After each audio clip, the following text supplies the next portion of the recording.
Bien, Madame la Présidente, mes chers collègues, entendre toutes ces autocongratulations, c'est toujours formidable, ça fait plaisir et je vous félicite pour tout ça parce que s'il y a une chose que vous savez bien faire, c'est l'art de l'autocongratulation et c'est toujours un exercice assez formidable à regarder selon les interlocuteurs qui s'expriment.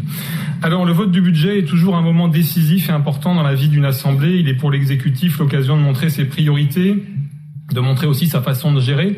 Vous le savez, si le groupe Rassemblement National vote pour un certain nombre de dispositifs mis en place quand ils sont positifs pour la population, je citerai les pôles d'échange multimodaux qui semblent être un élément intéressant car on vient améliorer un service public existant et cela va dans le sens de ce que le Rassemblement National a toujours défendu ici avec France Jamais, avec Frédéric Cabrolier, avec Louis Alliot ou plutôt avec Alain Jamet. Il combat en revanche vos priorités et votre façon de gérer. Ce sur quoi je vais m'attarder dans cette intervention, car c'est aussi le rôle de l'opposition. Pointer du doigt ce qui ne va pas et ce que nous ferions différemment, ce que nous ferons différemment lorsque nous serons à la tête du Conseil régional. Alors en premier lieu, vous me permettrez de noter que la région Occitanie, qui parle sans arrêt de démocratie participative, n'est pas du tout exemplaire en matière de respect de la démocratie représentative.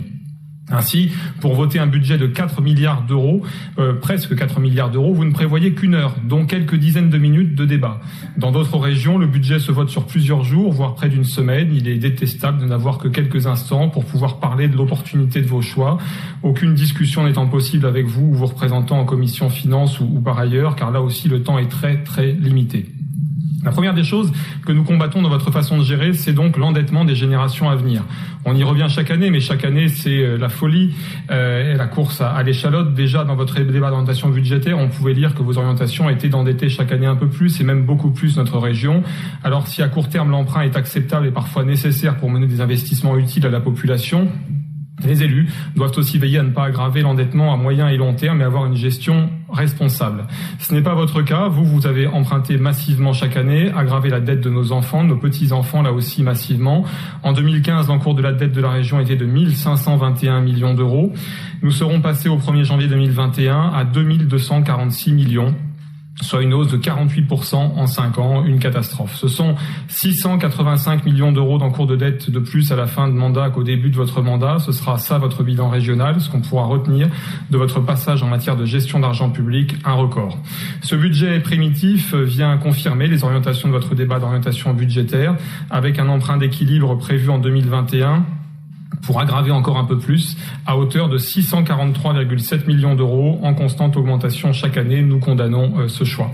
Nous condamnons aussi la baisse nette de la capacité d'autofinancement de 18%.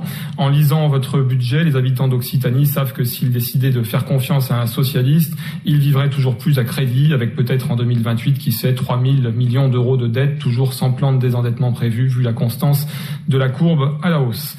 La constante dans l'endettement massif, c'est au moins quelque chose que l'on peut vous reconnaître. Même sur le fonctionnement, quand on vous propose des reports de charges, vous vous engouffrez dans la brèche, laissant à l'équipe qui arrivera après vous le soin de payer tous vos délires. Deuxième élément, les recrutements, là aussi massifs, opérés par le Conseil régional. La fusion des régions à laquelle le Rassemblement national était opposé, tant notre nouvelle région est étendue. La fusion des régions devait, selon ces initiateurs socialistes, nous faire des économies. Il n'en est rien. Encore cette année, vous prévoyez une aggravation de la masse salariale qui passe par exemple du BP 2018 de 318 millions d'euros à 348 millions d'euros au BP 2021. Où sont les économies? Où est la mutualisation? Visiblement ce travail, vous ne l'avez pas fait.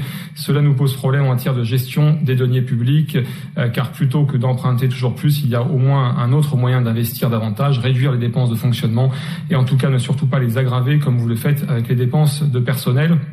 Aujourd'hui, les communes que vous avez citées en exemple tout à l'heure sont contraintes par les baisses de dotation de baisser leurs dépenses de fonctionnement pour pouvoir arriver à investir un peu plus sans emprunter. Elles font le nécessaire pour contenir leurs dépenses de personnel ou ne pas remplacer certains départs en retraite, font pour cela des efforts de gestion considérables.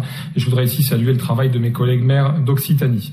Alors, troisième élément que nous combattons, certaines aberrations ou certains cadeaux faits dans la gestion du parc immobilier régional. Dans de nombreux cas, vous avez bradé des biens régionaux, arrivant même à vendre 90% en dessous du prix des domaines certains biens. Nous nous y sommes à chaque fois opposés tout au long de ce mandat et nous vous avons averti à chaque fois avant le vote, lorsqu'on manque d'argent, c'est irresponsable. La légèreté est aussi une constante de la gestion du Conseil régional d'aujourd'hui et c'est dramatique pour le contribuable régional. On sait au moins qu'une fois battu, vous ne vous reconvertirez pas en agent immobilier. Autre élément que nous combattons très clairement dans votre politique et que nous gérerons différemment lorsque nous serons à la tête de l'exécutif, les dépenses hors compétences. Chaque année, vous aggravez ces dépenses hors compétences. Quand on emprunte énormément comme vous le faites, dépenser hors compétences est délirant. Et cela dénote aussi d'une mauvaise gestion. Alors le groupe Rassemblement National a beaucoup travaillé sur votre budget, vous propose aujourd'hui de très nombreux amendements visant à dépenser différemment. De nombreux amendements qui seront présentés tout à l'heure par Laurence Gardet et Quentin Lamotte, qui proposent des économies. Certains prévoient des réaffectations. Nous voulons donc plus de moyens sur les équipements d'enseignement notamment. Et nous détaillerons tout ça tout à l'heure. Je vous donne un exemple parmi tant d'autres de ces dépenses hors compétences, les budgets inscrits pour la solidarité internationale. Votre exécutif n'est pas le gouvernement français, on a l'occasion de le redire régulièrement, et les fonds publics doivent être utilisés dans le strict cadre des compétences légalement prévues et dévolues au Conseil régional. La région ne saurait se doter d'une politique diplomatique ni d'une doctrine internationale qui relève de la politique diplomatique de la France. Je regrette aussi que les groupes dits de droite votent très souvent avec vous toutes ces subventions hors compétences ou parfois néfastes, comme celle versée pour l'accueil des migrants, c'est une honte.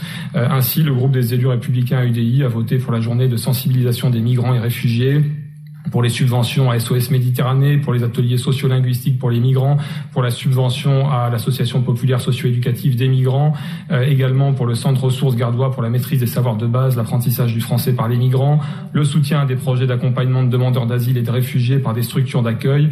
Bref, ils ne s'opposent pas sur ces dossiers, une trahison de leurs électeurs et une honte de voter avec vous tout cela. Faut-il en conclure que ce sont vos priorités communes, votre programme commun? Nous invitons nos collègues à changer d'optique, à écouter les Français en sortant de cette logique mondialiste qui vous est commune. Mais c'est vrai que quand on voit que dans le Gard, les Républicains ont préféré faire élire une socialiste minoritaire à la tête du conseil départemental que d'être élu avec les voix du Rassemblement National, les bras nous en tombent, même si cela n'a évidemment pas surpris. On parle souvent de la droite la plus bête du monde, effectivement, ça se confirme. Mais tout de même, toutes ces dépenses pour l'immigration, alors que notre région est une des plus pauvres de France et que les Français gilets jaunes n'ont souvent plus d'argent dès le 10 du mois, de voir tout cet argent gaspillé pour accueillir une immigration qui arrive à 95% sans contrat de travail, qu'il faudra ensuite loger, nourrir, soigner, c'est ça aussi qui coûte cher.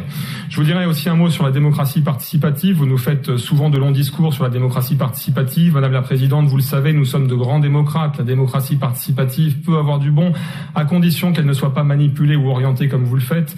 Votre démocratie participative n'est pas objective, mais uniquement au service d'une idéologie particulièrement irresponsable et gauchiste dont les Français ne veulent pas. Ainsi, quand on regarde votre appel, et c'est un exemple, appel à projet s'intitulant « Vos solutions pour une Occitanie ouverte sur le monde », eh bien, vous proposez aux contribuables d'aider les projets comme l'art du bien vivre ensemble dans les Pyrénées-Orientales, la Coupe du monde locale de Montpellier, rien que ça, invitant chacun non pas à porter les couleurs bleu, blanc, rouge, mais les couleurs du pays d'origine de ses parents. Bah oui, c'est bien pour l'assimilation. La culture palestinienne en Aveyron, Palestine en campagne 2021. Bravo, c'est merveilleux. Luttons contre les préjugés envers les migrants et les réfugiés. Autre projet, rencontre entre les populations d'Ariège et les demandeurs d'asile. Waouh. Venez clasher vos préjugés sur les migrations. Et parfois, il y a le clou du spectacle, la beauté, la poésie. On sent que quelqu'un s'est vraiment creusé la tête pour imaginer le titre du projet. Je cite, « Bâtir un pont entre l'Occitanie et la Namibie avec des briques éducatives ». Ça, c'est merveilleux. On imagine le pont entre l'Occitanie et la Namibie, c'est quand même un pont qui va coûter très cher, avec des briques éducatives. Donc, ça fait moins mal que les briques que certains reçoivent dans la vraie vie. Autre élément que nous combattons, l'opacité dans la gestion. Nous sommes de très nombreux élus à déplorer votre tendance à créer des SPL, des sociétés diverses et variées qui peuvent ainsi gérer l'argent public sans réel contrôle de l'opposition. Alors c'est légal, certes, mais tellement opaque. Ainsi, les SAS, les foncières créées encore aujourd'hui échapperont à tout contrôle. Les statuts des sociétés ne sont même pas connus à ce jour. Vous les faites voter sans les statuts et vous ne savez même pas nous dire quelles sommes vous envisagez d'y affecter dans les années à venir. Votre gestion est du court terme permanent sans se préoccuper des conséquences. Nous combattons enfin votre idéologie irresponsable quant à la préservation de notre patrimoine, de nos paysages, l'exemple des éoliennes sur terre ou en mer que vous incitez, mais aussi l'absence de traitement des dossiers du canal du Midi et du canal du Rhône à 7 sur lesquels nous sommes revenus chaque année sans jamais être écoutés. Alors je vous le promets ici, lorsque vous serez dans notre opposition et que vous vous adresserez à nous, nous vous écouterons et nous vous répondrons, car ce sectarisme en fonction des interlocuteurs, je dois bien le dire, ça n'est pas acceptable. Le manque de cap est aussi enfin à relever. Ces dernières années, je vous ai demandé à chaque vote du budget de quoi vous seriez fier à la fin de votre mandat. Vous n'avez jamais su ou pu me répondre.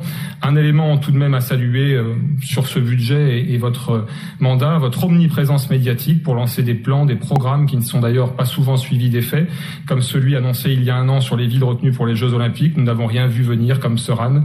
Alors à quelques mois de la fin du mandat, il va maintenant être temps de penser à la reconversion. Vous ne nous manquerez pas à la présidence.